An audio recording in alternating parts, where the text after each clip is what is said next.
Good afternoon. Ngayon ako nakalabas. Init sa kwarto.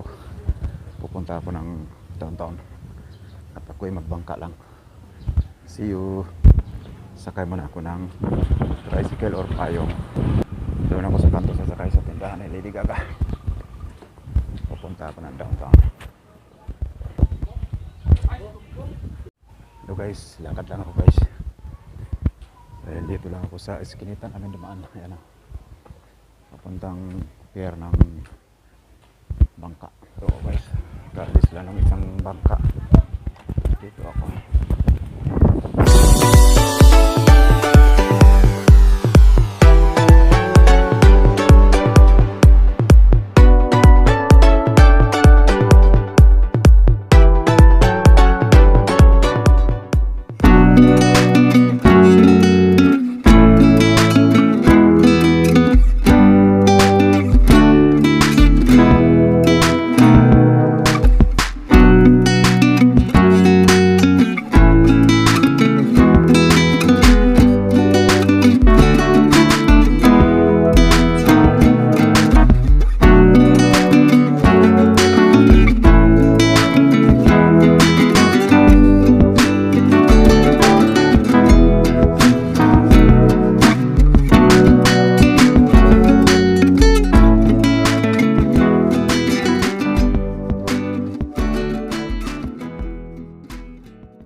Hello guys, nagbangka lang ako guys. Dito ko dumaan sa Davao River yan o.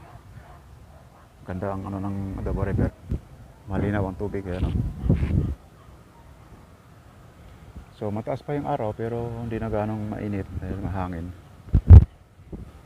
So dito lang ako sumakay pagka gusto ko ng mamadali ka nga. Tatlo yung pier 3,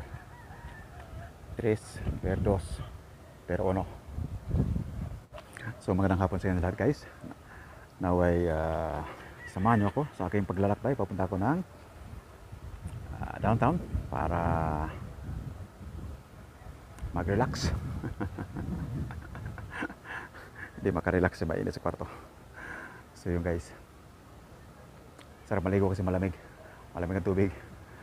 At medyo ano na, mapaba na yung araw. Bibili lang ako ng mga pagkain ko mamaya. Mostly prutas, saging, orange, apple, pinya. Mura lang kasi dito eh. So, kalaklati lang ang mabibili natin. 1/4 ganyan. So, kwentuhan naman tayo guys. So, sa ngayon eh, wala pa akong apply na trabaho kasi nga ganap ako ng mapagpasukan ko na kung mari pang araw. Dahil nga baka mamaya mag low blood na naman tayo. May nag-alarma. So maybe next week or next month mag-apply na ako ng pang-araw kasi nga para maganda kasi pag-araw kasi para hindi tayo ma-low blood, hindi tayo manginginig yung katawan natin.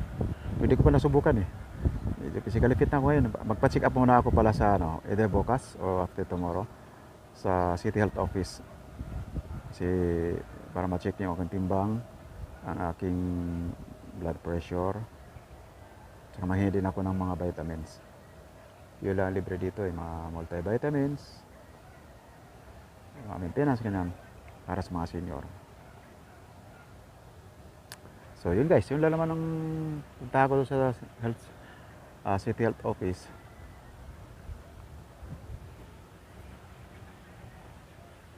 So para makapamasyal kasi nga maganda maglakad-lakad. Actually nilakad ko lang mula sa amin hanggang dito sa sakayan ng bangka.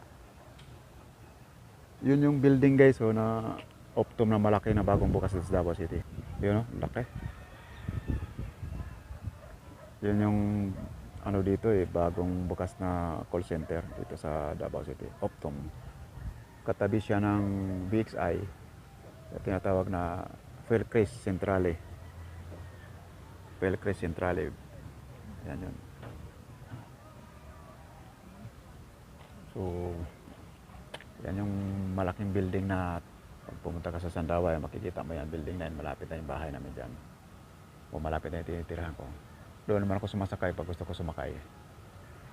Minimum lang, 10 pesos pag senior, 13 pag regular. Kaso lang, nilakad ko lang papunta doon sa bangka kasi mas mura bangka, 4 lang eh.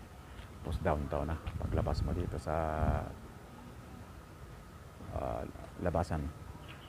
So yun guys, balitaan ko na lang kayo guys pagka naka-apply na ako sa call center at kung matanggap ako, inshallah, para makaipon tayong konti at makabili tayo ng malit na lupa dito sa Davao City para magabahay na tayo kahit malit na kubo lang. At wala man tayong ibang inasahan kasi solo flight lang tayo. Eh, maayos man ang aking pamumuhay dito kahit papano. Kung kayo nga, ang mga kasama ko lagi sa araw-araw at naway patuloy kayo manonood sa akin channel at huwag kayo bibitiw, mag-subscribe din kayo at para pindutin nyo rin ang notification bell para laging updated sa lahat ng mga video na aking pina-upload. So yun lang guys, alam mo na ang vlog ko sa ito na siya kayo mag-like, mag-share at mag-subscribe sa akin channel, John Cadena TV.